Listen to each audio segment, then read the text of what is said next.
Suddenly, there was a sharp knock on the door. She flinched at the sound. "Terry? Are you in there? What's the idea of the lock? Are you dressing or something?" Her father sounded concerned. "You're not sick, are you?" "No, Daddy. I was just changing my clothes," she lied easily. Terry took off her blouse and opened the door in her bra. "Any kind of early for you to be up, Daddy?" Seeing his daughter half-dressed caused Terry's father to hesitate in the doorway. He had on a T-shirt and an old pair of work pants. His hair was turning gray in spots, while his brown eyes showed crinkles in the corners. He was a pleasant-featured, middle-aged man who looked as if he found a lot to smile about. His complexion was the same as his daughter's, while his physique was that of a man in his late 40s, just beginning to gain a pot gut. Terry sat down on the edge of the bed. "What do I owe this pleasant surprise visit to, Mr. Wilson?" she asked teasingly. He smiled at his daughter. His eyes were mild. The sight of his lovely grown daughter filled him with delight. He had always been a frugal person, more from nature than from economics, so he had been able to give his wife and daughter anything they might want within reason. He was proud of his home, car, and most of all, his little family. "Your mother wanted to know if you would have time to drive her to the supermarket," he asked. Terry bit her lip. "I'm sorry, Daddy.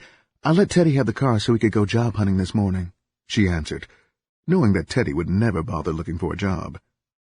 He frowned. "There's something I've been wanting to talk to you about, young lady. Do you think it's wise to keep allowing Teddy to have your car?"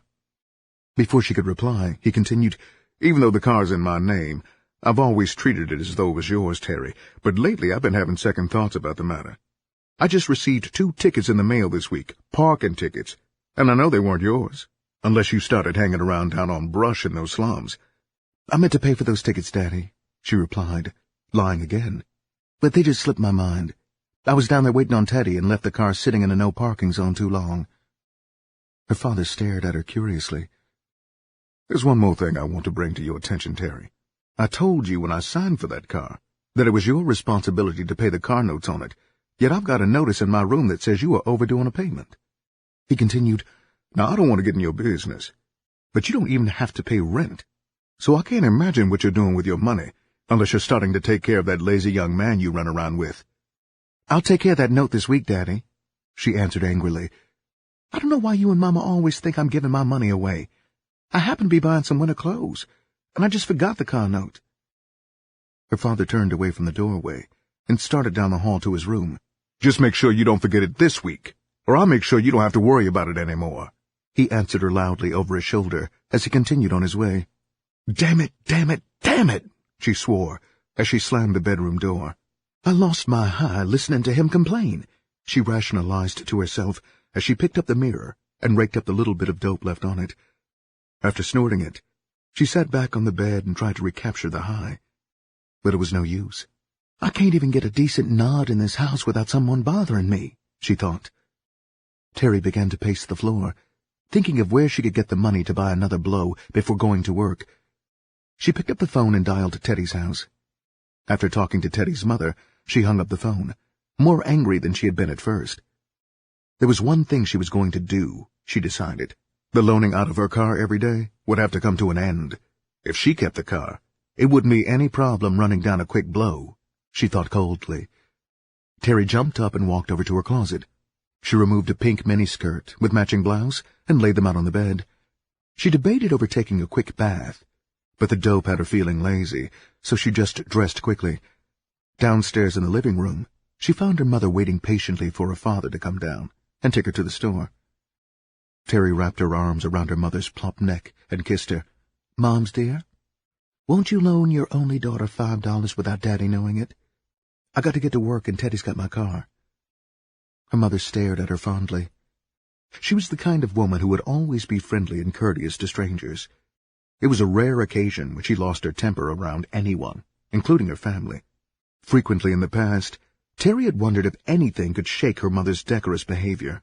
"Terry, I don't know what's your problem, dear, but I just gave you $10 the first of the week, and here you are back again asking for more?" She tried to look sternly at her daughter, but failed. Both of them were small-built women, and the mother looked more like an older sister than a mother. "Mom, sweet, I'm buying the sharpest outfit. I just had to pay down on it. Now, if you want me to be the poorest dressed girl at work, I'll just start wearing blue jeans." Her mother sighed. It was hard to say no to her only daughter. "Here, girl, but don't you let your father know about it. He's having a fit about that car already, and if he finds out you keep spending money, well—" She opened her purse. The only small bill she had was a 10. Terry reached over and removed it from her hand. "I'll give this back to you this weekend, sweets. Don't worry about a thing. Don't worry about me, Terry. You just be sure to get that car note in the mail so your father can sleep." With a backward wave of her hand, Terry ran for the door. "Don't worry, Moms. I'll take care of everything." Once she reached the sidewalk, she began to breathe more easily. She walked swiftly, keeping one eye open on the street, watching for someone she might get a ride with. The young boy who lived down the street blew his horn at her, and she waved him down. She ran over and jumped in his car, not giving him time to say no. "Billy Banks, I ain't seen you since last winter," she said quickly, giving him her most charming smile. He smiled back. "Hi, Terry. I've been busy working midnights and going to college in the daytime." His voice was full of pride. "How come you ain't in school today?" she inquired, endeavoring to keep the conversation flowing. "I had to get the brakes fixed on this old wreck, so I just took the day off. I needed too bad to get me back and forth to work to take a chance on having an accident." Billy lit a cigarette and then added, "I saw your father out to the plant the other day. He was telling me that he hadn't missed a day in the past 3 years. "That's just like him," she replied. "He hasn't too much to brag about, so it's a big thing for him to keep a good record out at that damn plant." Billy glanced at her curiously. "That's a funny remark, Terry. I think your father's a lot to be proud of, and besides, he's just about the best-liked man out there." Billy hesitated. "Did he tell you they made him the leader on the midnight shift?" "Big deal," she answered sarcastically. "The next thing you'll be telling me is he's a foreman." "That sarcasm doesn't become you, Terry. You really have changed in the past few months. I suppose you would like for your old man to be more like your boyfriend, Teddy," he said coldly. "Do we have to argue, Billy? All I wanted was a lift to the east side, but I guess with your new opinion of me, that would be asking too much." Billy drove silently for a minute, staring straight ahead. "No, I'll take you," he answered sharply. Terry crossed her legs and began to scratch her thigh slowly. She lit a cigarette and settled back against the seat. As they drove smoothly along, she found herself nodding. Her head would slowly drop on her chest, and then she would snatch it back up. The quietness of the car had a drowsy effect on her. Billy's voice came to her suddenly. "If you keep scratching your leg like that, you're going to start it bleeding." His voice had the keen edge of a razor. She glanced down at her leg. Without knowing it, she had ripped through her stocking and put long scratch marks on her thigh. "You don't miss a thing, do you, Billy?" "Not when an old friend of mine has started to turn herself into a tramp by the quickest route possible." "Of all the things in the world you could have been, Terry, I never thought you'd end up being a dope fiend." Her head snapped up. "What the hell are you talking about, Billy? I don't use any dope." Her denial was weak. He laughed harshly. "You tell that lie to Fool Man Shoe or somebody who doesn't know any better, Terry. I've been watching you ever since you got in this car, and all you've been doing is nodding." Terry snorted. "Nodding, hell? I'm just sleepy from staying out all night.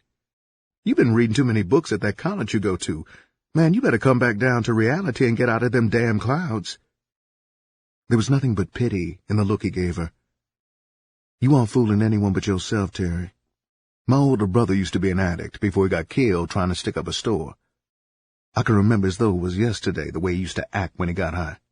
We used to sleep in the same bedroom, and I used to watch him cook up that stuff before he shot it." Billy slowed down for a light, then continued, "Every time he got high off it, he acted just like you're doing, nodding and scratching all over the place." His voice filled with scorn. "You tell Teddy, the first time I catch up with him, and I don't give a fuck where it's at, I'm gonna jump off on his ass and break one of his legs for putting you on that stuff." "You ain't none of my daddy," she answered with as much sassiness as possible. "And don't you go bothering Teddy just because you're bigger than he is. I don't know nothing about what you've been talking about, Billy Banks, and if you say something to my father, I'm just going to tell him you lied."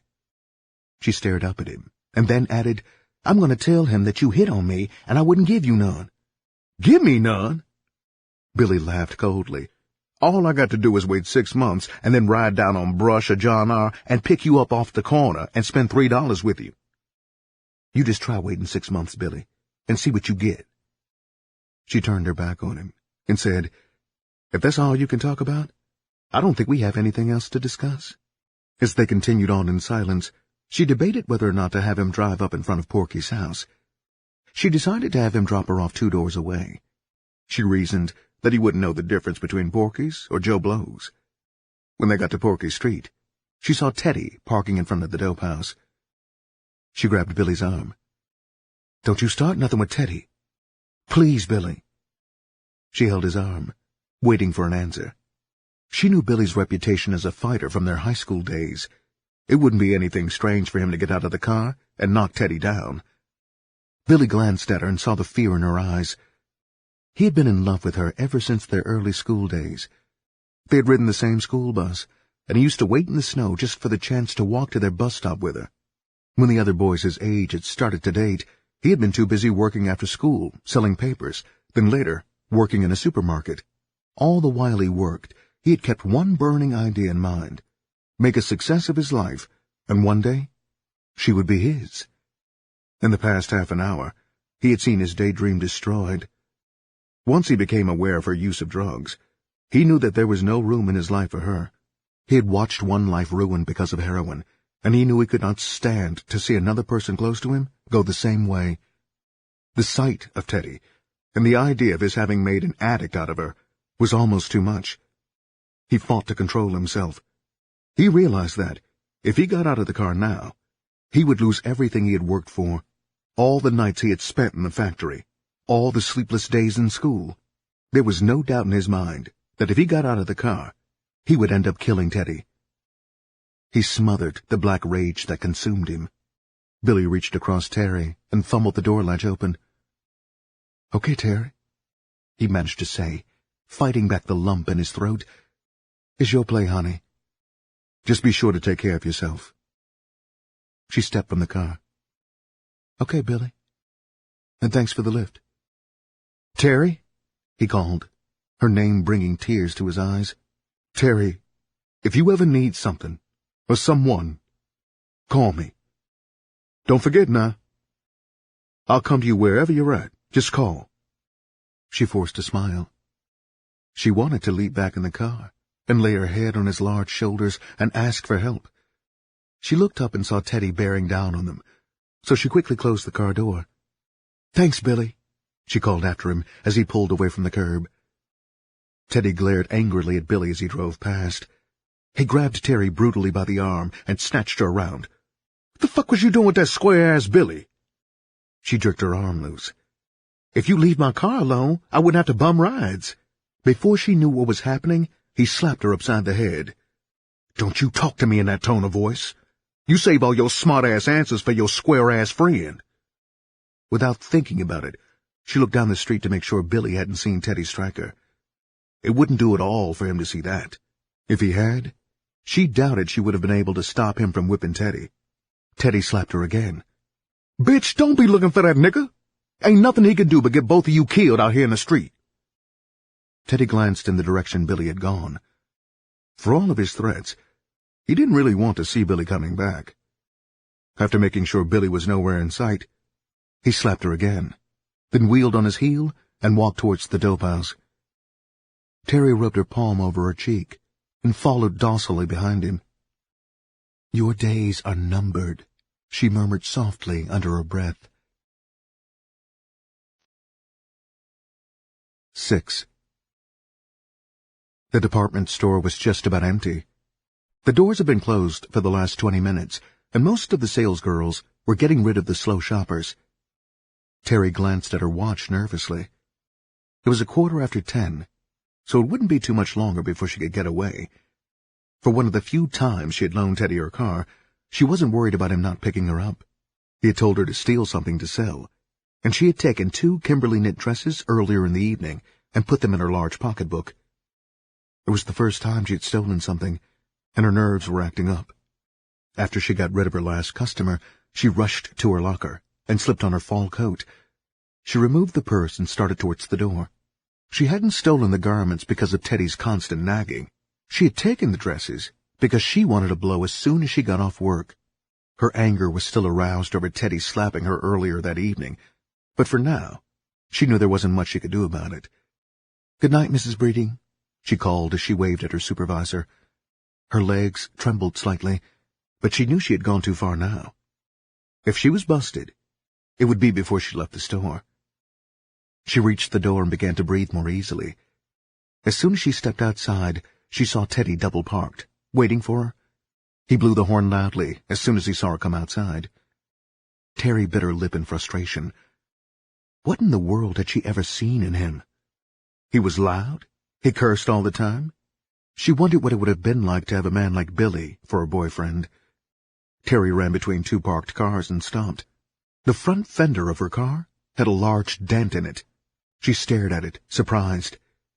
Before she could move, Teddy's voice came to her. "Come on, goddammit, we ain't got all night!" He glared at her angrily from behind the steering wheel. The passenger door opened, and Snake, tall and dark, stepped out. For the first time, she noticed that he was not alone. The back seat held a couple of other dope fiends. They stared at her curiously. Terry hurried towards the car.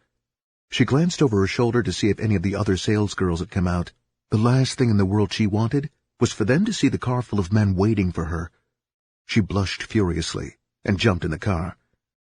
Snake got back inside, squeezing her in the middle. She stared up at Teddy. "I see you finally got around to tearing the car up," she said, her words dripping with sarcasm. "Damn all that," Teddy replied arrogantly. "It ain't about that. I had an accident, as you can see, so that should cover that shit. What I want to know," he began, "is whether or not you took care of that business I told you to take care of." He pushed the gas pedal down to the floor, trying to catch a yellow light, and ended up running through a red one. Two of the addicts in the back seat turned around to see if any police cars were behind them. "Take it easy, man," Snake said in his easy drawl. "We got that hot record player in the back seat." "Don't make me ask you again, bitch," Teddy said loudly, more for his friend's benefit than Terry's. "Did you swing with that stuff like I asked you?" Terry shook her head, afraid to take the chance on speaking. She was so angry that she knew if she opened her mouth, he wouldn't like what he heard. "Let me see what you got," he ordered loudly. "I got to make sure you ain't brought some of that cheap shit out." "What you thinking about, Teddy?" Snake asked lightly. "Terry probably knows more about expensive clothes now than you'll ever know. Ain't you forgetting, man, that she works with the stuff every day?" He rubbed his leg up against hers.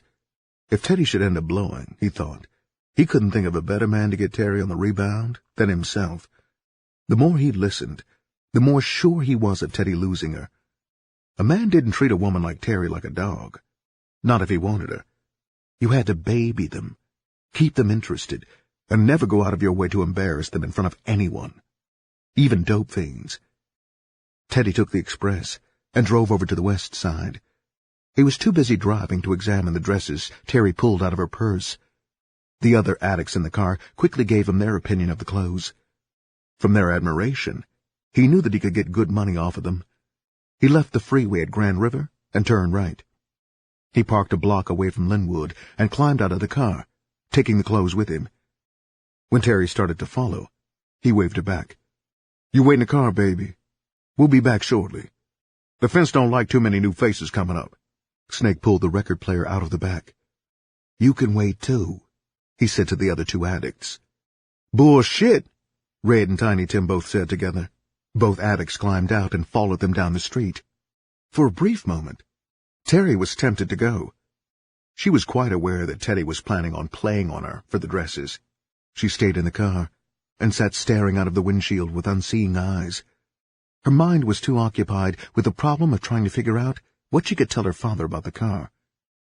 If she told him Teddy had wrecked it, he would go through the ceiling.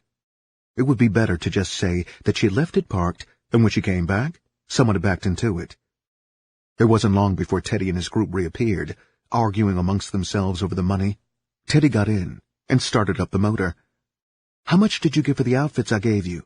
she asked curiously. "I had to accept 1/3 of the original price," he said quickly. "But since the man has some dope, I just took 1/4 of dope for my share." You know I told you this afternoon, Teddy, that I would have to have some money because I had to pay the car note.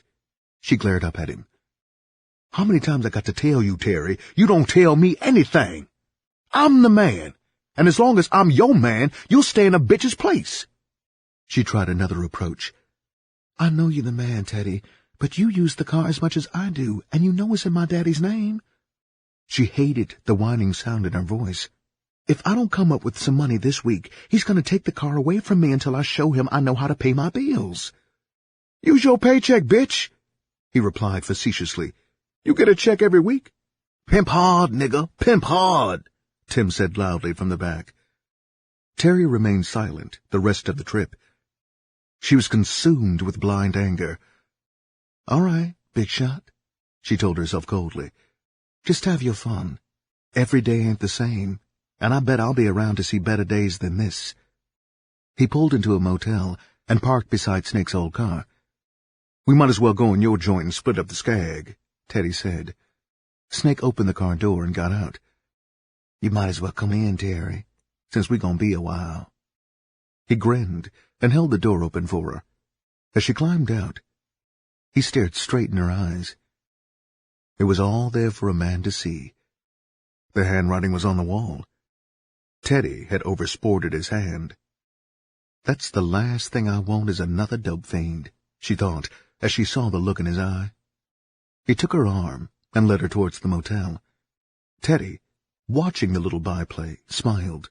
He was too confident in his hold on Terry to distrust her. They had been together so long, he had begun to think he controlled her completely.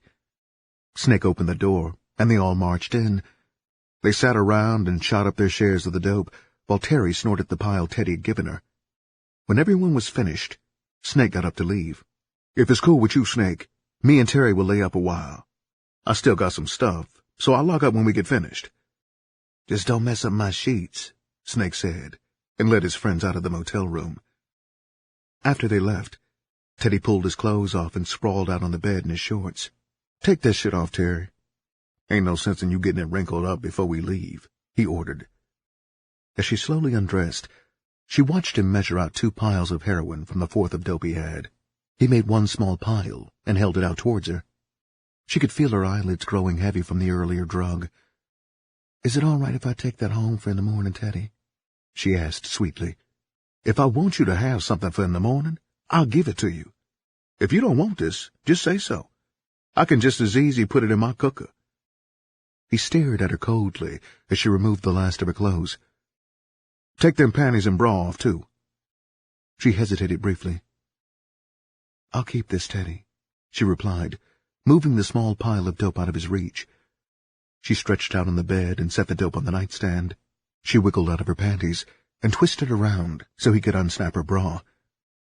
This would be the last time Teddy would have a chance to do anything to or for her, she told herself coldly. She gritted her teeth. It had already become an unpleasant task.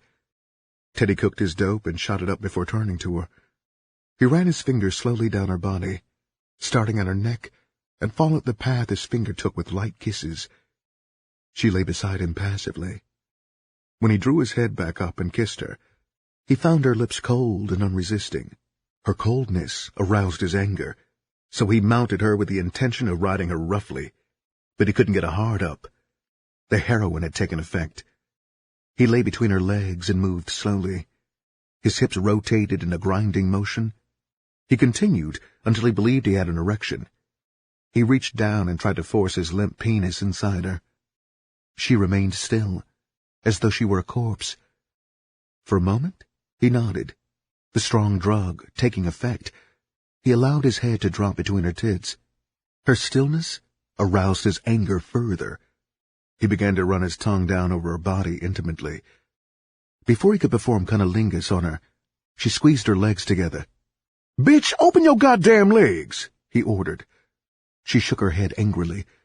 "You ain't about to do nothing like that to me, Teddy," she replied sharply. "If you'd act more like a woman than a fucking piece of wood, it wouldn't be necessary," he yelled. He climbed back up. "I know what you need," he said, and sat up on her chest, with his penis aimed at her mouth. She twisted her face to the side, trying to avoid being forced into an act of fellatio. Teddy slapped her viciously across the face. "Open your goddamn mouth, bitch!" he yelled. "If you force me," she replied, her voice muffled by the pillow, "I promise you one thing, Teddy. When I get through, you won't ever stick it in anyone else's mouth, because I'm going to bite that motherfucker off." "Bite it off!" he screamed, and slapped her ruthlessly. "I'll teach you to tell me what you're going to do." She screamed and jumped from the bed. Terry covered her head as he punched at her face. He hit her twice on the neck and a couple of times on the top of the head, but she managed to avoid any facial blows. "Get the fuck out of my eyesight, dope fiend-ass bitch!" he yelled, beside himself. "When a bitch gets so sorry she can't even make a man get his dick hard, she ain't no use." His anger was directed more at himself than at Terry. To cover his shame at not being able to function as a young man should, he exploded in a blind rage. Terry grabbed her clothes and ran into the bathroom, locking the door. After she dressed, she waited a few moments before coming out, and when she re-entered the bedroom, Teddy was busy shooting dope. She stared at him coldly. There was really no anger over what had happened. She was too happy that it had ended. She knew that this was really the end. "I need the keys to my car, Teddy," she said, as she opened the door leading to the street. "I ain't giving you nothing," Teddy replied slowly, nodding all the time. She stared at him silently for a minute. "I know you ain't crazy, Teddy. Ain't no way for you to take that car and get away with it. When I go home and tell my father what happened, he ain't gonna hardly come out in the streets looking for you. All he gonna do is call the police station and report it stolen. Do you want that to happen?" she asked as a last resort. "You done took my money tonight, Teddy. What else do you want to take? My father's car, too?" He didn't reply. He just continued to sit on the bed, nodding. She eased back in the room and picked up his pants. She found the key in his pocket. She felt some money, but was too frightened to take it. She slowly backed out of the room. Terry slammed the door behind her and ran to her car. She locked both doors after jumping in and rolled up all the windows. She didn't begin to breathe easier until she drove away from the motel. She debated with herself as to whether or not she should go get Billy, but decided to be thankful the affair hadn't ended any worse than it had. 7. Teddy sat in the front seat of the car, staring out of the window. He was in a black mood. Things had changed for the worse these past 2 weeks. He silently cursed the night he'd been so high he'd forgotten how nice it was to have the use of Terry's car. He also felt the loss of the $10 and $20 bills he used to take for granted every time she got paid. Actually, he believed it hadn't really been his fault. The real problem was that Terry had gotten strung out, and that was the reason she had quit him. He had told himself this so often that he had actually come to believe it. Snake grinned as he glanced around at Teddy. He knew just what was eating at him. "I got a sell for some record albums, if we can get some," he said to no one in particular. "That tight son of a bitch who owns the record shop on the east side said he would give us $2 apiece for every new record we bring him." The group in the car rode on in silence. All of them were dope fiends, and all of them were looking for something to steal. There were 4 of them in the car, and all of them had the same thought racing through their minds. They all needed a fix. Dirty Red, sitting in the back seat with Tim, spoke up. "I got a sale for 2 lawnmowers that ain't got to be new." He added, "Just as long as they run on gas, we got a sale." They were just beginning a morning of hustling, and the first thing they had to get together on was what did their customers want. All of them had regular customers, to whom they sold hot articles every day, and many of their customers requested certain items. Almost any good thieving addict will follow this policy, because if he knows what he can sell and where he can sell it, he'll save a lot of time. People ordered anything from a good dope fiend, anything from a bedsheet up through stoves and refrigerators. Tiny Tim, a short, stocky, dark-skinned addict, spoke up. "I need 25 steaks and 2 hams for Miss B. She says she's having a party this weekend and she needs the stuff so she can make some money off of a dinner. She paying half price, and it's cash money."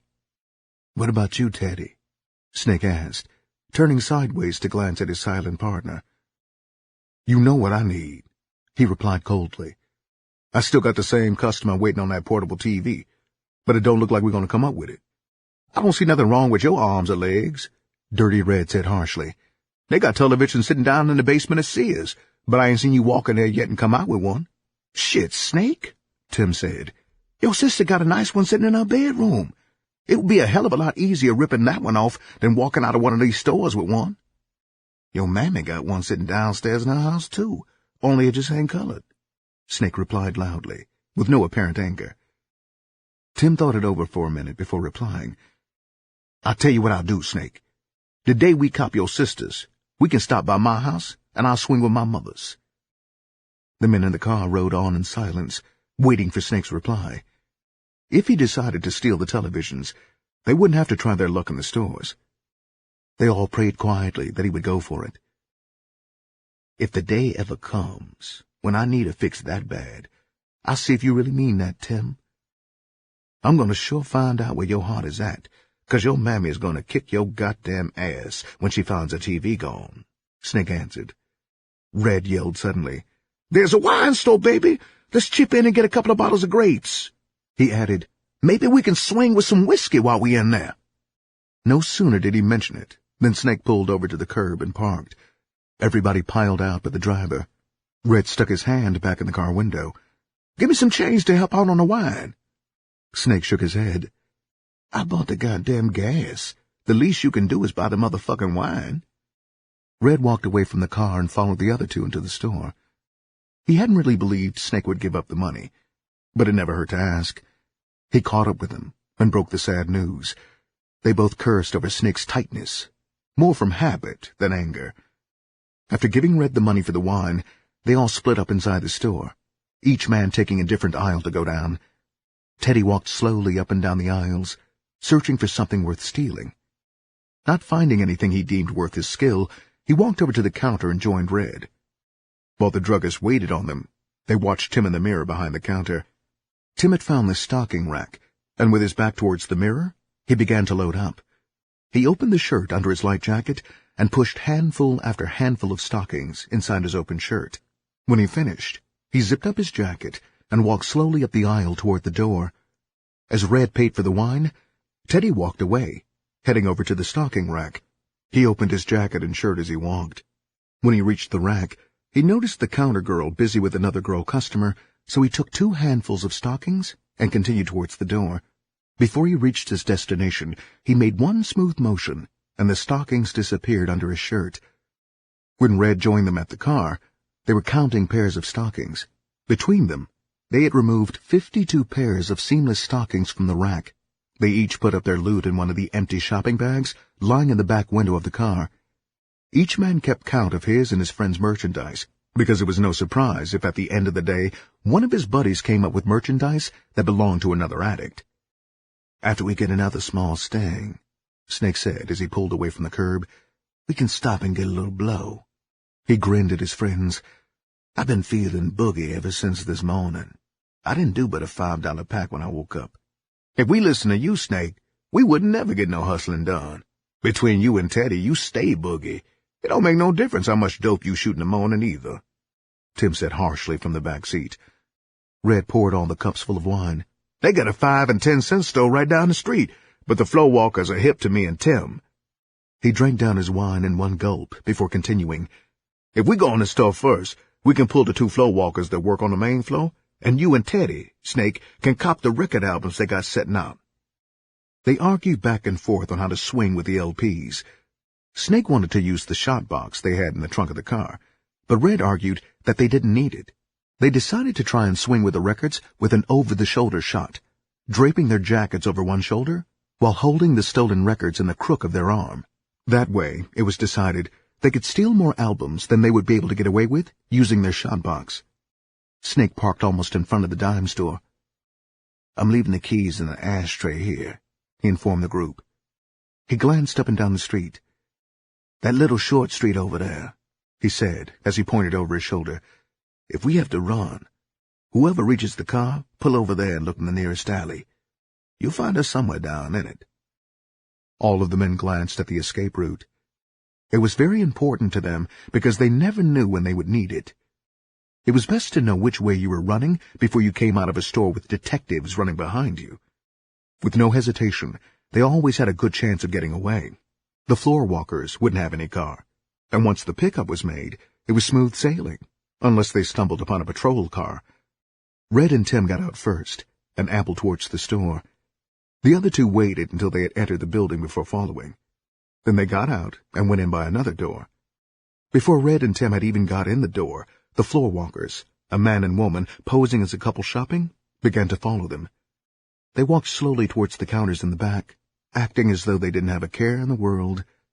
By the time Teddy and Snake entered, they had drawn the floor walkers as far away from the album counter as it was possible for them to go. Snake's dark face was gleaming with sweat. Out of the group, he was the worst thief in the bunch. His hands shook, and he broke out sweating whenever he was called on to do any stealing. He was tall and thin, and he had a cadaverous look about him. Teddy hated to work with him, because he seemed to draw the store walkers as though he were some kind of magnet. From the directions they had been given, Snake and Teddy walked straight to the rack that held the albums. There was no one behind the counter. Quickly, they sorted out the jazz albums and latest rhythm and blues records. These were the ones they knew they could sell. When both of them had a large stack of albums in front of the rack, they made their move. Teddy glanced around him casually. He waited until two women shoppers had ambled past, then picked up an armful of records and put them under his jacket, which was hanging off one shoulder. Snake followed suit. Without looking back, they walked swiftly towards the front of the store. From the rear of the dime store, Red watched them leave. Tim caught his eye and laid down some women's articles he had been fingering. He turned towards the two floor walkers who worked up beside them. "If I were you," he said pleasantly, "I'd shop down the street. This store seems to carry some of the worst merchandise in town." He slapped Red on the back, and they both walked away laughing. Back at the car, Snake and Teddy waited impatiently for them. It had been a good sting. Teddy had 18 albums, and Snake had 15. The morning was starting off nicely. When Red and Tim returned to the car, they were both still laughing, more from the release of tension than anything else. As soon as Red got in the car, he poured out the last of the wine in the first bottle and opened the second one. "Man, we damn near got enough stuff to go and buy us an eye-opener now. We can cop the rest of the stuff later on this afternoon." They kicked the idea around, back and forth, until Snake spoke up. "You niggas is a bitch. You know goddamn well if we quit now, you ain't gonna want to steal nothing later on, until all the dope is gone." "That's the truth," Teddy testified loudly. "And then after you get high, you're gonna be nodding all over the fucking stores. We better get the business taken care of while we're able to handle it." They drank the wine without speaking. Tiny Tim broke the silence. "Suppose we just cop the meat or the lawnmowers, then call it a day." "That sounds sweet," Snake replied. "We'll run out to the Westgate Shopping Center first and check it out. We ain't been out there in over a month, so that goddamn manager they got out there done just about forgot what we look like." Teddy put his cup on the top of the seat for a refill. "They got a mirror system out there now. Me and Red went out last week and played for some steaks." "It ain't shit, though," Red said knowingly. "They got a blind spot right at the milk and egg department. All you got to do is carry your meat over there and make your shot under the mirror so they can't see you." He continued, "That new market that opened up next door ain't got nothing but an old guard, about 80 years old, so he ain't no problem. I guess they hired him to scare away the housewives that do a little stealing, but he ain't shit for anyone like us." "We'll give it a try then," Snake said, and turned off on the closest street that led to the freeway. The shopping center was full when they pulled in and parked. They all climbed out of the car at the same time, then split up into pairs. In less than 10 minutes, Teddy and Snake were back from the first market. They climbed in the front seat and put their meat in a shopping bag. They'd stolen 5 steaks apiece. Before they could get out of the car, Red and Tim walked up and jumped in the back seat. "How did it look in there?" Teddy asked quietly, as he watched them remove steaks from under their armpits and from between their belts and pants. "Sweet, baby, sweet!" Tim exclaimed loudly. "The old cop is helping fill bags at the checkout counter. When you go in, slide under the rail and he won't even know you're in the fucking store. We came out that way. His back was turned towards us the whole time we was in there." "Mellow," Snake replied and got out. Teddy followed him closely. They entered the store, slipped under the rail, and slowly walked to the back of the market, where the meat was kept. Both men took their time, picking over the steaks. They only wanted the most expensive meat they could find. All the $3 steaks they came across, they tossed back as too cheap. Since both of them were counting on an easy sting, they loaded up. Teddy picked up 9 steaks, 5 in one hand, 4 in the other. Snake followed right behind him as he went up the aisle nearest the door. Teddy opened his shirt front wide. First he put 4 steaks up under one armpit, then pushed the rest up under the other one. His light fall jacket was bulging at both sides. It would have been impossible for him to go through one of the checkout lines, so clearly could the outline of the meat be seen. Teddy glanced back over his shoulder at Snake. The first thing that caught his attention was the woman who worked on the meat counter. She was standing in the back, watching Snake. Before he could give Snake a warning, the meat disappeared under his jacket. The woman stared after them for a moment when her mouth opened, then swiftly turned and vanished. "Quick, baby! The woman saw you swing!" Teddy yelled. The women shoppers in the aisle glanced up at them. Surprise spread across their faces as they watched the 2 young men break and run. Teddy reached the rail and went under it quickly. Snake 1 step behind him, stepping on his heels. Before the alarm was given, they were out of the supermarket and running for the car. Red and Tim, already at the car, saw them coming. They jumped in, and before the runners could reach the car, the motor was humming. Both men jumped to the back and hugged the floor. Red pressed down on the gas and raced for the nearest exit. In his rearview mirror, he saw 2 men run out of the store and look up and down, but they hadn't seen which way the thieves had gone. A woman standing on the sidewalk pointed at the speeding car, but it was much too late. In a matter of minutes they were on the freeway, heading back to the heart of the city. Again their wild laughter filled the car. It hadn't even been close. To them, it was all in a day's work. In the run of a month, they had had many experiences like this. In another month, they would be back in the same store, trying their luck again. "Which way shall we go?" Red asked sharply, watching his rearview mirror. "I doubt if they had enough time to make it to a phone, but ain't no sense taking any chances." "Get up off the expressway, baby," Snake ordered. "Then find the quickest route to get us to the east side." They made it across town and stopped at the record shop. Snake and Teddy went in and sold the albums. Next, they stopped off and sold the meat and stockings, letting the women's nylons go for less than half price. They had made off with over 50 prime steaks altogether. The money off the meat alone was over $100. For the albums, they settled on $75, and for the stockings, they got $25. After taking out for the gas and wine, they still cleared over $200 for a little over an hour's work. Snake stopped at a dope house on the east side. All of them chipped in $25 apiece. He was gone about 10 minutes before he returned with another man. They climbed in the car. "He ain't got nothing but pills," Snake responded to their unspoken question. "So I didn't cop none." He nodded towards the man who had gotten in the car with him. "Lee here says he knows where to cop the bomb at. We can get a half a piece of stuff for $100. All of the men in the car stared closely at the new man. They had hassled too hard to allow another addict to come along and burn them for their money. Tiny Tim said what they were all thinking. "Man, I wouldn't allow Lee to look at my money too long, let alone take it somewhere and cop. He ain't about to leave me sitting out in front of some apartment building while he runs out the back door with all my bread in his pocket." "Ain't that the truth?" Red muttered. "I wouldn't trust Lee in a shithouse with a muzzle on."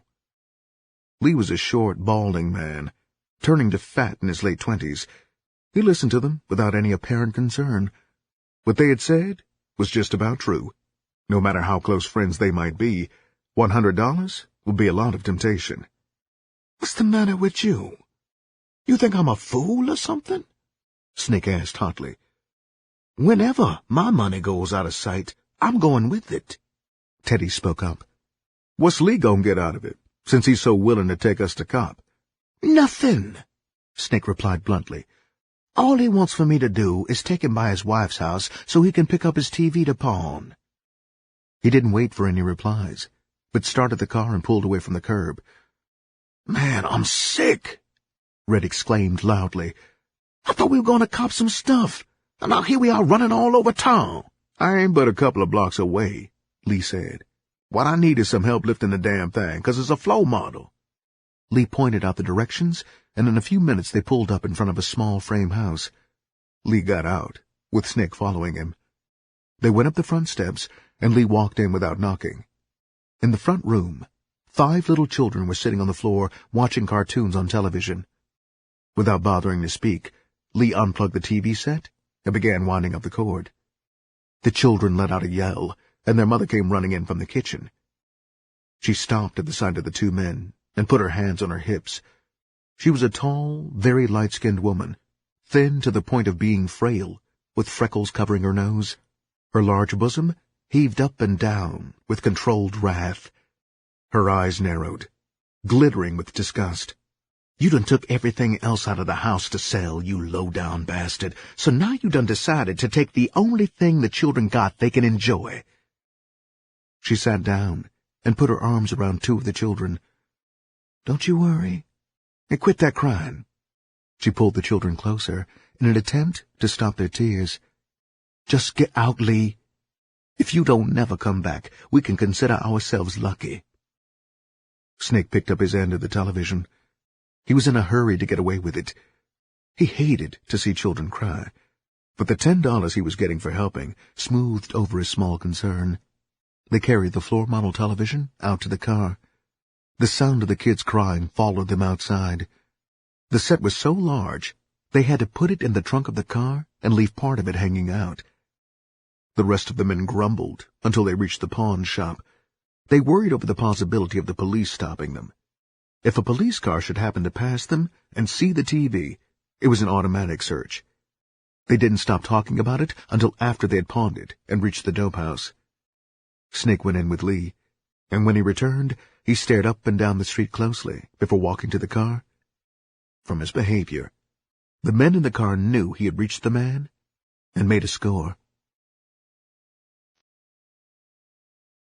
8. The rain was still falling in an infernal downpour. Terry tossed the magazine down on the couch and got up. She paced up and down, wondering where she could put her hands on $10. She sniffed suddenly. Her nose was leaking again. "God damn it," she cursed quietly. "I've got to have $10. She quickly rejected the idea of trying to borrow it from her mother. "That's out," she muttered, and ran up the steps. The sound of her father's loud snoring came to her, and she hesitated outside his room. She fought down the temptation to slip into his room and try to remove $10 from his pocket. Suddenly, a new idea popped into her head. She rushed over to her dresser and searched wildly until she found her address book. She flipped the pages until she found what she was looking for. Holding the page open with one finger, she quickly dialed the number. "Hello?" she said as soon as the receiver on the other end was picked up. "Could I speak to Billy?" she asked, annoyed by the sound of a feminine voice on the other end of the line. "I'm sorry, but he's in school. Could I take a message?" The voice was kind and pleasing. Terry slammed the phone down, not bothering to answer.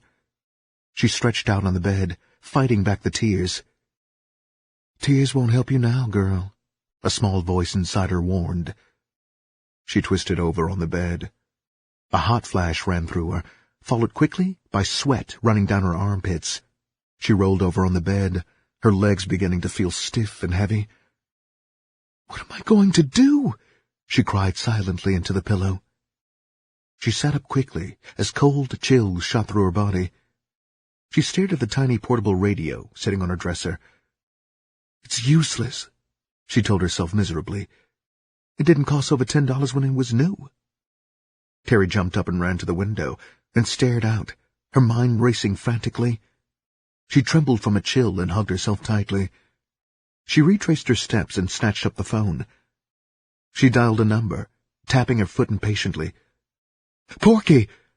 Her voice was almost hysterical. "I got to have a favor from you." "You don't have to have anything, young lady.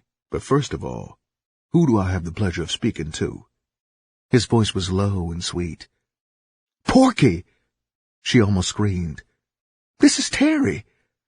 I got some money coming tonight, Porky. Porky, are you listening?" she asked frantically. "Yes, dear Terry.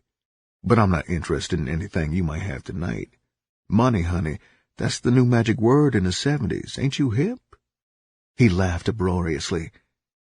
She began to plead. "Listen, Porky, please. If you won't give me no credit, how about let me bring you my winter coat?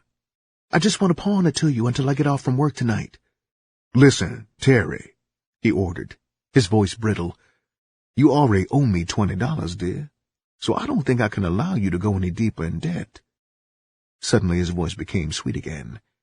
He started to sing, "It's raining outside, and I'm in the mood for love." Terry sobbed and slammed the phone down. "You dirty, dirty bastard," she muttered as she fought back the tears in the corners of her eyes. The sound of her father's snoring came to her. Her addict's mind quickly came up with another idea. Snatching up a piece of Kleenex, she wiped her nose as she ran out of the room. She knocked lightly on her father's door. When there was no answer, she pushed open the door and stepped in. He was still sleeping. She grabbed his arm. "Wake up, Daddy! Wake up!" He rolled over and sat up, rubbing his eyes with the back of his hand. "Terry? What you want, girl?" He glanced at the clock on the table at the side of the bed. "My God, it ain't nowhere near time to get up." He slipped back down between the covers and would have pulled them up over his head if it hadn't been for Terry. She grabbed the sheets and pulled them back down. "Listen, Daddy," she said in desperation. "I got to have you do something for me." He glanced up at his daughter. "Well, what is it, girl? So I can go back to sleep." "Daddy, they got a sale on at the store, and I got the most beautiful coat picked out for Mama." He grunted and tried to grab the bed covers. "Ain't that nice?" he managed to say. She sat down on the bed, determined not to give him any peace. "Daddy, the sale ends tonight, and they won't let me put it in the layaway unless I put up $10. "Your mama already got 2 winter coats, Terry," he answered, more awake now.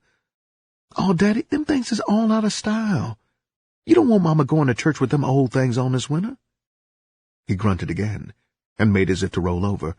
"Please, Daddy, please," she begged, a slight sob catching in her throat. "How much do you need, Terry?" he asked finally, wishing his daughter were elsewhere. "Just $10, Daddy. That's all," she answered quickly. She sniffed and wiped her nose. "Get it out of my pants, then. But don't come in here waking me up no more, girl, about no damn money." He growled and rolled over, attempting to go back to sleep. Terry got the money and ran from the room. She stopped and snatched up a fall coat and her large pocketbook. When she got to the front porch, she put the coat over her head and ran for her car. When she reached Porky's, she had to wait until he finished having fun with Jean. Jean stood in the middle of the floor in agony. Because of the heavy downpour, the Trix had stopped riding, or rather, she hadn't been able to catch one. Her nose was running also, and she was a pitiful sight. Her hair had gotten wet, and the natural she wore was out of shape.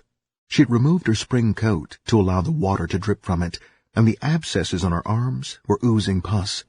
The yellowish fluid was running down slowly from the open sores on the back of her hands and on her forearms. "If you need stuff, Jean, I done told you what you'd have to do. If I wasn't scared of you giving my dogs the syphilis, I'd have you put on a little flow show for the folks. But you look so nasty, I don't even know if my dogs can get their bones up for you." He waited until all the sycophants sitting around the apartment laughed on cue before continuing. "If you really want some dough, baby, just start making the rounds." He pointed at all the addicts sitting around. "Just give them a lick or two on their bones. When you finish with them, come on back around to me, and I'll let you polish this knob until it spits." Porky glanced at Terry. "If you ain't got no money, you just get on your knees, too, and follow around the room." There were a few snickers, and some of the male addicts glanced at her expectantly. Jean, too sick to care, stopped at the first male addict. He unbuttoned his pants and grinned foolishly at the rest of the people in the room. Terry watched in disgust. She removed the $10 bill from her bra and walked over and gave it to Smokey. Jean left the first man, and he rebuttoned his pants. She stopped in front of a junkie drawing up some dope. He waved her away angrily. She continued on around the room, stopping in front of all the men, giving them a chance to put their penis in her mouth. Most of the time, she was flatly refused. The addicts were more interested in putting dope in their arms than in being part of a show. She stopped in front of Porky, who removed an enormous penis from his pants as she dropped to her knees. Terry turned her head away, sickened. She staggered to the couch and sat down, keeping her face averted from the sight that was going on in the room. She could still hear the animal sounds coming from Porky as he directed Jean's efforts with a detachment that belied his enjoyment. Without any show of emotion, Smokey got up and walked into the small kitchen. When she returned, she was carrying a small pan full of water and a clean rag. She waited patiently until Porky reached his climax, then walked over as Jean got up from her knees and washed him off, her face expressionless. Porky grunted. "Give the hot-headed bitch a half a fourth," he ordered loudly. "If any of you other bitches happen to want to blow, you better speak up now. If you wait till later, I might not be in the mood to watch no show." The few dope fiend women in the room ignored him and continued to finish whatever they were doing. Jean walked over to the couch and found the largest cooker she could get her hands on. She shook out most of the dope in the package Smokey gave her. Her fingers shook as she lit a match under the Vaseline top. As soon as the dope melted down, she took a set of works out of her bra and drew up a dropper full of dope. "You gon' fuck around and kill your ignorant ass, bitch," Porky said loudly as he watched her prepare to shoot all the dope. She didn't bother to reply as she stuck the needle down into one of the many sores on her hand. She got a hit and slowly closed her eyes and ran the dope in. Terry shuddered as she noticed the open sores. It was really a house of horrors, she thought.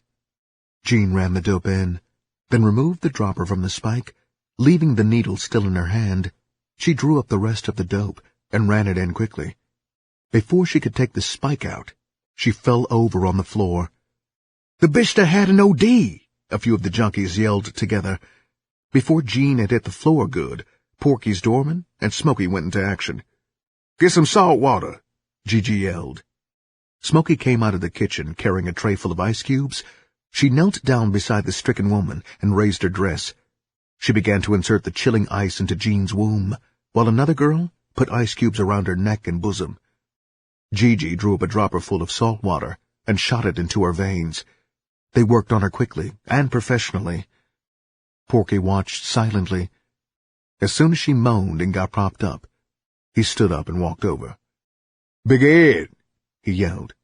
"As soon as that bitch gets awoke enough to hold up, you get her the fuck out of here. I don't care where you take her. The nearest alley is good enough. Just see to it that she ain't nowhere near this house." He turned and glared at the addicts watching him closely. "If I hear word of her having had that OD anywhere near this house, don't none of you come back, 'cause my doors will be closed." His voice was sharp. It was a deadly threat he had given. To a dope fiend, it was no small matter to be able to cop from Porky. He always had dope, and it was the best in the city. Terry watched silently as the two men half-carried, half-dragged Jean from the apartment.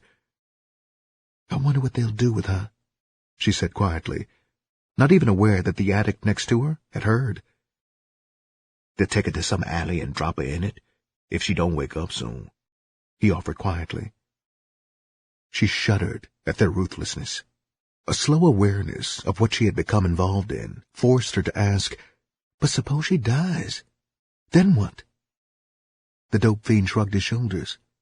"So what? Another dead dope fiend, that's all. You gonna lose any tears over it? If you ain't, the police sure in the fuck ain't. You dig?" "I guess not," she muttered, and took another snort of her dope. As the heroin quickly took effect, she began to drift off. The episode almost forgotten. 9.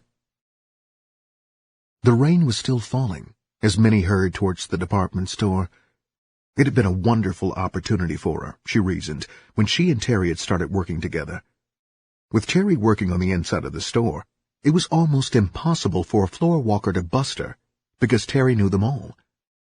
She clutched the bag she was carrying in her arms, trying to keep it from getting too wet. Inside the bag were 2 expensive sweaters she was taking back for a refund. With Terry's help earlier, she had been able to steal them. Instead of selling them for half price, Terry had told her to bring them back, and she would refund them, giving her their full value plus tax.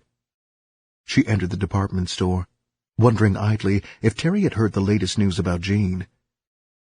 "How many times have I told that bitch not to be so greedy?" she thought. Well, she won't have to worry about it any more. They'd found her slumped over a cup of coffee, in a restaurant, dead. That was a hell of a way to die. But when you left here, there couldn't be a better way to go than high, Minnie thought philosophically. Terry paused briefly, then continued waiting on the customer she'd been taking care of when Minnie walked up. In a few minutes, the customer left, and she began to make out a refund slip for Minnie. "Did you bring that blow for me?" she asked anxiously. Although she didn't really need one, the thought of having a hit on the way filled her with anticipation. Her hands fluttered nervously as she waited for Minnie's answer. Minnie watched her closely. "You got it bad, ain't you, honey? You better cut down on your blows, Terry, or you gonna end up with an oil burner." As she spoke, she removed a small pack of heroin and slipped it under the bag she had laid on the counter. The sight of the drug caused Terry to break wind loudly. She blushed, snatched up the small package, and hurried toward the restroom. She clutched at her stomach. The closer she got, the more compelling it seemed that she was about to have a bowel movement. Minnie watched her leave with concern. It would have looked better if Terry had waited until after she had left the counter. She waited until Terry disappeared from sight, then turned and made her way toward the refund counter, unaware that she'd been under surveillance ever since she entered the store. Terry found an empty stall in the restroom and went in. No sooner had she entered it than another woman came through the restroom door. The sound of someone washing her hands came to her, but Terry paid it no heed. She cursed silently. She had forgotten to stop and get her purse. Now she didn't have anything to make a quill with. It would have been too inconvenient to go back for the purse, so she just opened the tiny package and held it close to her nose and snorted.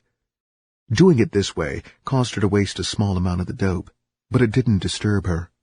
The only thing that mattered was that she get most of it into her system. It didn't occur to her that the drug didn't make her high anymore unless she had a large amount of it. She just knew the drug made her feel normal again, and that was what she so desperately sought. The drug had become a temporary relief from the terrible desire that ate at her mind and body every day until it had been appeased. After the drug brought on its mellowing effect, Terry again thought about going to a doctor for help. But it was always this way after she had satisfied the nagging hunger of the habit. When she was sick, there was but one thought on her mind. Where could she get a fix? She had promised herself time and time again that she would seek out a doctor. But when she awoke in the morning, craving a fix, the only thing she would seek would be the nearest dope house. Terry opened the door and stepped out. The woman standing at the faucet watched her in the mirror. Terry nodded her head in a form of greeting and walked over and looked in the mirror. The first thing she noticed was a small amount of white powder on the edge of her nose. With the back of her hand she removed it, and, telling herself the other woman wouldn't know what was happening, snorted it off her hand. Something in the back of her mind rang a bell. She tried to place the woman next to her. Suddenly, it dawned on her. The woman was one of the extra floor walkers the store hired to help keep down their loss of merchandise from shoplifters. She washed up quickly and left the woman in the restroom. After picking up the refund for the 2 sweaters, Minnie came back to Terry's department. She fingered some dresses as she waited for Terry to return. It had been a good day's hustling for both of them, she reasoned. Both sweaters had sold for over $39 separately. With the tax money added on, each sweater had brought over $40 on the refund. $80 wasn't a bad day's work, and with her stomach getting larger every day, she would have to find some other way of hustling other than whoring. She glanced around casually as she waited for Terry to come back and wait on her. The department store was one of the largest in Detroit. It carried a full supply of almost any kind of merchandise a woman could want. The departments on the upper floors carried furs and expensive jewelry, while the basement held a full range of furniture, from couches to wall-to-wall carpets. Under a cheap dress she had picked out, Minnie placed 3 Kimberly knit 2-piece outfits. She glanced around casually. There was no one shopping near them but two elderly women, so when Terry approached, she held the bundle out to her. Terry accepted the clothes and walked over towards her counter. She stopped at the cash register. After taking a brief glance around to satisfy her fear, she began to write up the order. Intentionally, she left out the 3 expensive Kimberly knits. Her hands trembled slightly as she folded up the dresses and put them all neatly into a white box. Casually, Minnie gave her a $10 bill. Terry took it, rang up the cash register, and gave Minnie a few dollars back as change. Minnie picked up the box and started walking slowly towards the door. As soon as she reached the exit, 2 women came up beside her and took her by the arms. "Just come with us quietly, dear," one of them said softly. From her dress counter farther back in the store, Terry watched the arrest going on. A stab of fear jolted her. It suddenly entered her mind that she might get arrested too. Before she could react, she saw her supervisor approaching in the company of 2 other women. "Terry, we would like to see you in the office. Please follow me." It was a request, but it had the sting of an order behind it. Mrs. Breeding waited until Terry came from behind her counter, then led the way towards her office as the other women dropped behind and brought up the rear.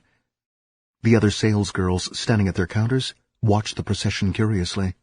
When they reached the office and stepped in, Minnie was already there, standing against the wall, looking as though the world had come to an end. Her head hung down, and she refused to meet the eyes of any of the women detectives in the room. A stout, heavy-faced woman was behind the desk, removing the knit dresses from the box. "Well, would you look at this? What in the world could these be?" she asked, with pretended innocence. Mrs. Breeding, the supervisor, stared at the dresses as though she couldn't believe her eyes. "When I was informed about this, Terry, I didn't believe it. I thought that a grievous error had been made. In fact, all the while we were walking toward this room, I was trying to figure out how I could apologize to you for bringing you here. But now, I'm just about shocked out of my senses." She sat down behind her desk in a daze. She picked up the clothes and felt them, as if trying to prove to herself it was not a bad dream. "This is utterly unbelievable," she murmured softly. "Why, I've known this child's parents for over 20 years. She has no reason in the world to steal." She spoke to the other women in the room, but actually, she was speaking to herself. "I don't know what to make of this. There's the evidence right before my eyes, yet I still don't want to accept it." She picked up the sales slip and slammed it back down on the desk. Her eyes fell on Minnie, leaning against the wall. "Now that," she said, pointing an angry finger in Minnie's direction, "that I wouldn't expect anything else out of." "But you, Terry? This is disgraceful. What will your mother think? How will she feel? Did you ever give it a thought?" The questions came fast and hard. "Not even to mention the disgrace you brought upon yourself, Terry. That's nothing compared to the shock and hurt your parents will receive from this. Didn't you even consider that you could end up in jail for stealing?" Mrs. Breeding shook her abundance of graying hair and glared angrily at Terry. The door opened, and the woman who had been in the toilet with Terry came into the office. She walked straight over to Minnie and picked up one of her arms. The tracks running up and down the veins stood out in all their sinister implications. "This girl here is on some kind of drug, Mrs. Breeding. I believe it's heroin."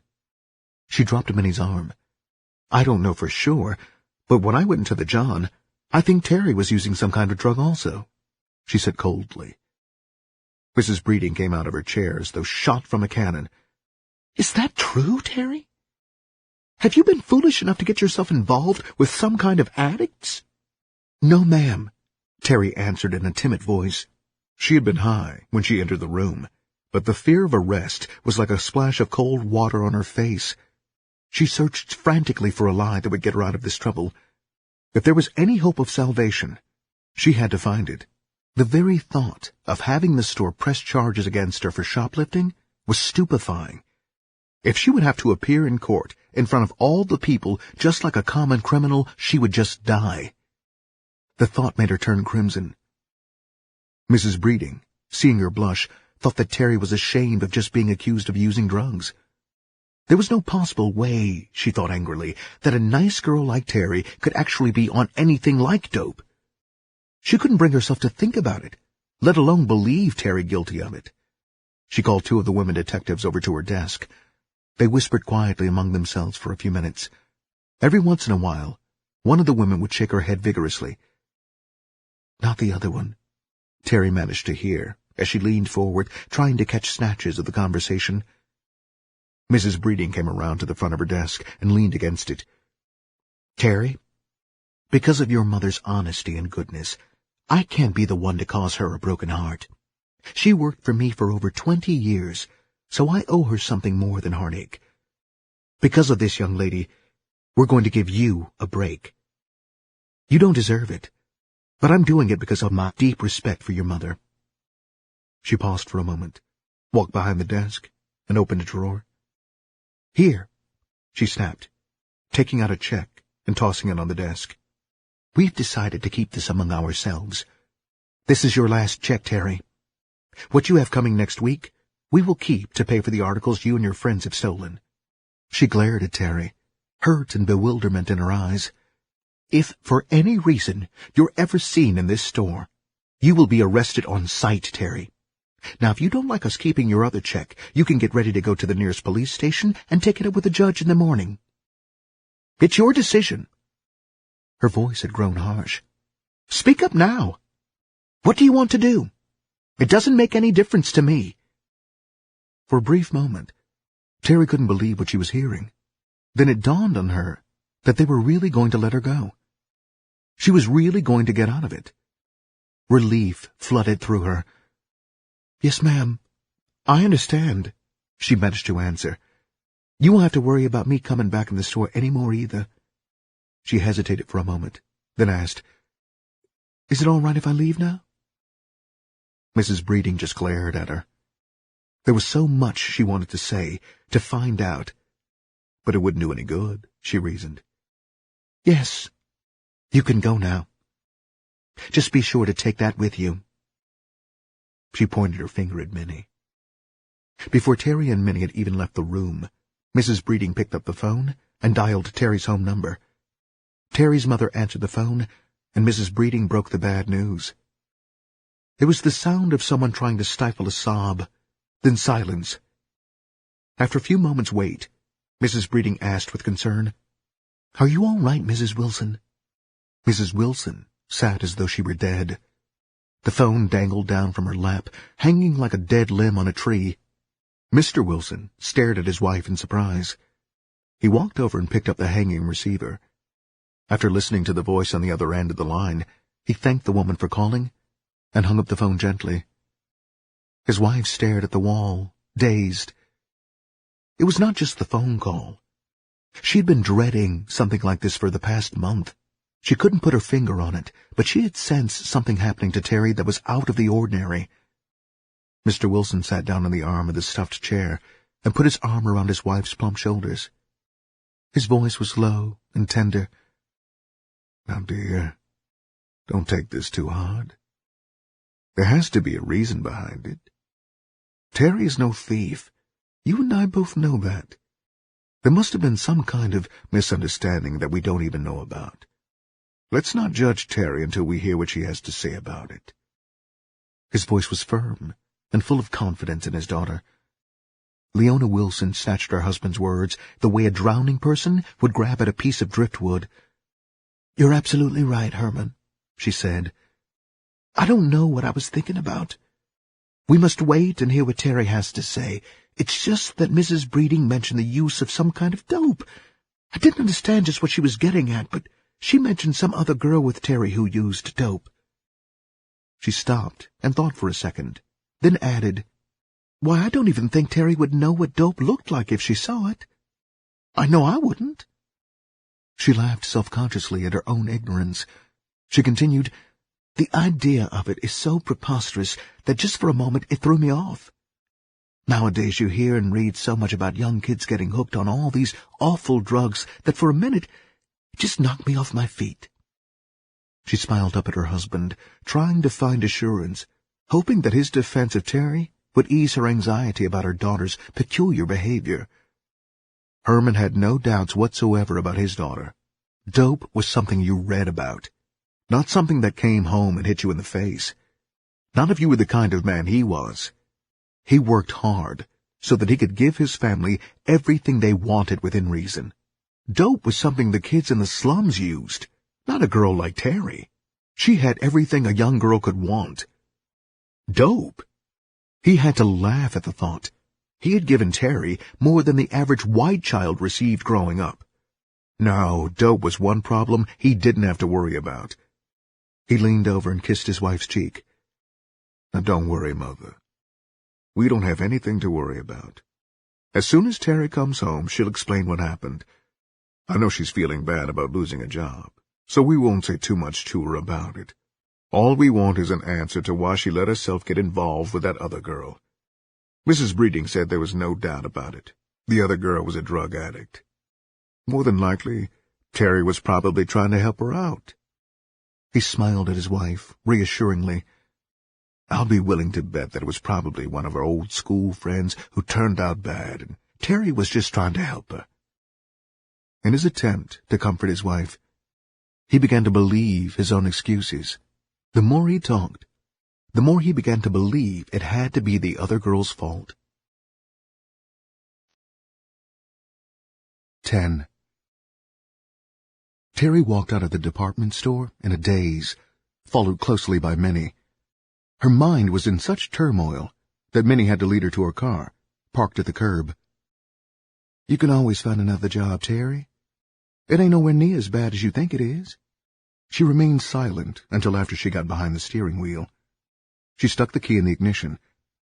It ain't the idea of losing the job that I'm worried about. It's what my parents will say about it, she replied softly. Yeah, I guess you got a point there, Minnie answered offhandedly. She opened her purse and removed the money they had made on the refund. Well, at least they didn't take back the money we made off the sweaters. If they did that, we'd sure be in a hell of a fix now. She spoke in a matter-of-fact voice.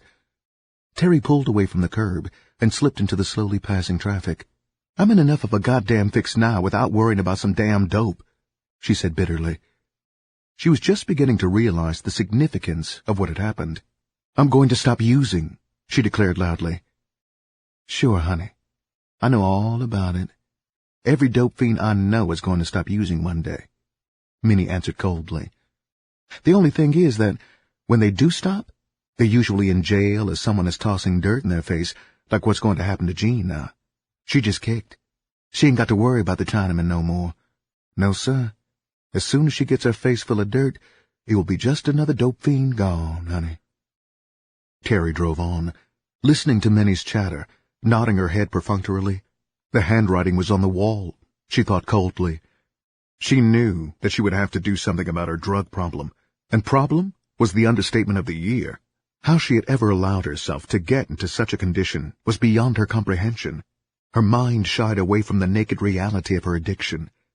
Her hands began to clench and unclench on the steering wheel as she screamed silently, over and over again, No, no, no. Minnie pushed her share of the refund money across the seat. I don't know about you, Terry, but I would like to stop and get a blow. The mention of a fix had a psychological effect on Terry. Immediately she began to have a slight yearning for some dope. She tried to put the thought out of her mind, but it kept coming back. Without actually realizing what she was doing, she had started to drive faster. I won't even get out of the car, she promised herself quietly. I'll just drop Minnie off and keep on going. A small voice in the back of her mind started to laugh. The sound grew until it was a roar in her head. The laughter was cruel. It made a mockery of her pretensions.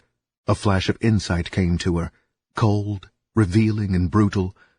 Behind all this scorn for herself, there lurked a truth too revealing to be openly inspected. All of her problems had been conveniently forgotten, while her thoughts dwelled on one subject: dope. Terry snatched her share of the money from the car seat and clutched it tightly in her fist. Before she realized where she was, she had pulled over to the curb and parked in front of Porky's house. She moved as though she were a sleepwalker. When Minnie got out of the car, she followed behind her, unable to control her own will. She felt a genuine desire to put an end to this self-punishment, but the urge for the drug was too strong to fight alone. She needed help, needed it desperately, and knew she needed it, but was unable to reach out for it, wherever it might have been. Terry followed Minnie up the stairs like an obedient child. The closer she got to the door of the dope house, the more demanding grew the desire for a fix. She began to pray that Porky would be home, and not out of dope. Her prayer was answered. Porky opened the door slightly as they reached the top of the stairway. "Well, well, what have we here?" he asked in a husky voice. He stood in the middle of the doorway, so that both of them would have to squeeze past him. His huge stomach pressed Terry against the door frame as she inched by. She plunged into the room. She stopped suddenly and stared in surprise. 2 women were lying in the middle of the floor, side by side, naked as on the day they came into this world. Porky put the large 2x4 back across the door, making it virtually impossible for anyone to kick in his door without giving him enough time to throw away his dope. His back door was barred the same way, in case the police should try that entrance. "You girls are just in time," Porky said lightly. "Those 2 ladies were just about to begin entertaining us." He added as an afterthought, "If either one of you would like to join in the show on the floor, why, I might just find it entertaining enough to put out a 4th of dope for your disposal." The 2 women on the floor looked at them anxiously. "Come on, Minnie," one of them called. "It ain't about nothing," she said, and winked her eye. Minnie stared at the women. She knew what they were going to work out of. With 4 women twisting around on the floor, all it would really boil down to was letting the men see some bare ass. They would end up faking most of the oral sex the men thought they were seeing. All she would have to do was put her mouth down between another woman's legs, and the men looking on wouldn't know if she was doing anything or not. Actually, Porky was the only one who would really be watching them. The male addicts would be too busy nodding, and the few women sitting around couldn't care less. Minnie glanced at Terry. The way Terry was staring at the women on the floor was enough of an answer for her. With her pregnancy facing her, the last thing she could afford to do was antagonize Terry. She realized that the bigger her stomach became, the more she would be forced to depend on Terry's goodwill. With the car that she owned, Terry would be indispensable. Give her a couple of more months of steady using, and a sight like this would be the last thing in the world to shock her. More than likely, Terry would be participating in the shows herself. "No, honey," she replied to the woman on the floor. "I think we'll just watch." Terry fumbled in her purse and brought out $10. "Here, Porky," she said, holding the money toward him nervously. Smokey got up from the couch and came over and removed the money from her outstretched hand. Porky grinned at her. "You know you ain't got to spend no money, Terry. All you got to do is join the other ladies on the floor." She stared at him, astonished. "You hold your goddamn breath, nigger, until you see me laying on the floor making a spectacle of myself for one of you freaks." Her small bosom swelled with anger, while her eyes glinted with unconcealed fury. Her violent reaction worked as a stimulant on Porky. He could feel himself beginning to have an erection. His hand slid down to his penis, and he unconsciously began to stroke himself. His breathing became heavy, while his reptilian eyes closed and unclosed in ecstasy. Terry was overwhelmed with repugnance as she watched him. The fleeting thought that such a man held power over her filled her with dread. She made a silent promise that this would be her last fix. After today, she would find some way of getting help. Somehow, she would find the strength. Minnie spoke up. Her voice was harsh and sarcastic. "Whenever you finish jacking off, Porky, we would appreciate it if you would take care of your business." She held out a $10 bill towards him. Porky stared at her coldly. His small eyes glittered with open scorn. Minnie brought to his mind all the rejections he had received from girls while going to school. They had all talked to him as if he should be thankful they allowed him to breathe the free air. In truth, he had a deep hatred for humanity. He could never forget the horror of his school days. He had been very sensitive about his abnormal size, yet time and time again, he tried to reach out across the span that separated him from the other children, desperately wanting to be accepted. The only time the other kids would allow him to play was when they felt like ridiculing him. Pig had been his nickname then, but when he got older and began to realize the power a dope bag brought to the pusher, he quickly put an end to being called Pig. He had always been grotesquely fat, no matter how much he tried to lose weight. Their family doctor had told his mother it was a gland problem, so not to worry about it. Some people were just meant to be large. As he grew older, he realized that many people feared him just because of his features. He even admitted to himself that he resembled a gorilla.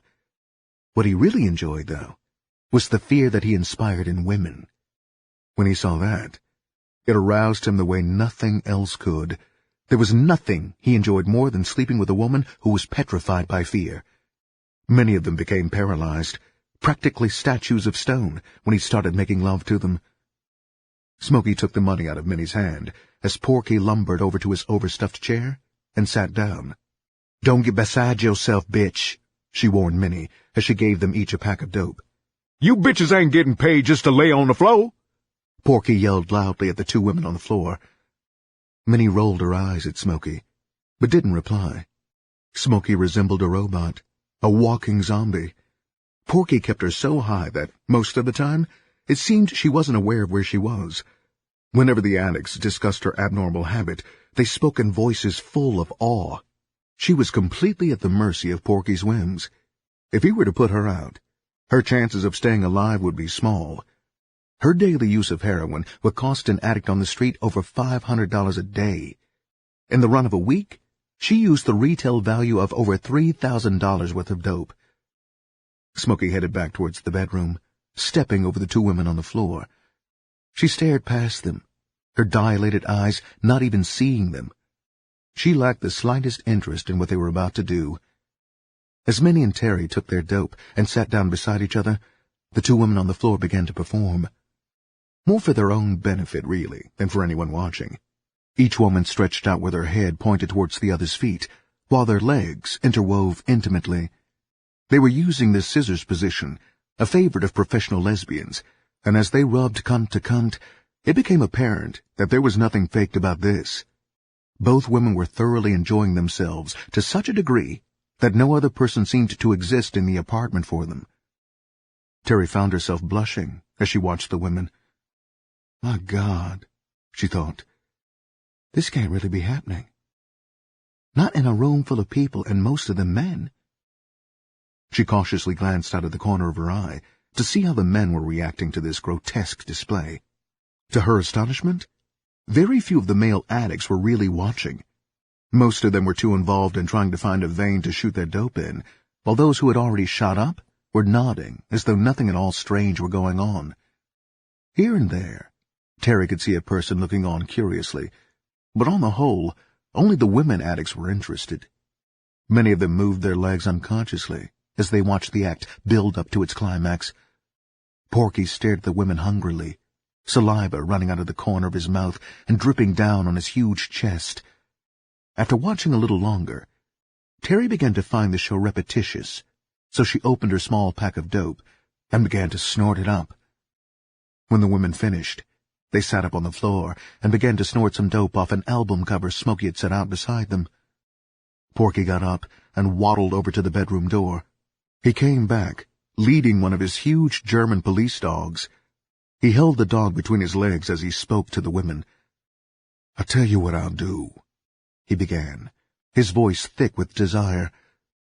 "I'll give either one of you half a fourth of dope if you'll freak off with Butch in front of everybody." He patted the dog on its back. Both of the women stared up at him angrily. Tess, the larger of the two, replied viciously, "I'll tell you what I'll do, you fat black son of a bitch, you. I'll give you a fourth of dope if you let us watch your dog fuck you in your fat black ass. What about that, you freaking motherfucker, you?" She spat out at him. For a brief moment, Porky felt a jolt of fear. He knew Tess was one of the most dangerous lesbians around. He searched the faces around the apartment until he saw one of his doormen watching them closely. He relaxed slightly. "Just because you done time for cutting up a nigger girl, that ain't shit," he said with renewed courage.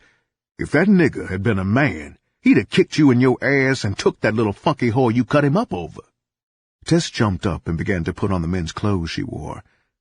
Porky bit his lip nervously. He didn't want to lose her business. Between her and the prostitute she kept, they spent quite a bit of money in the run of a week.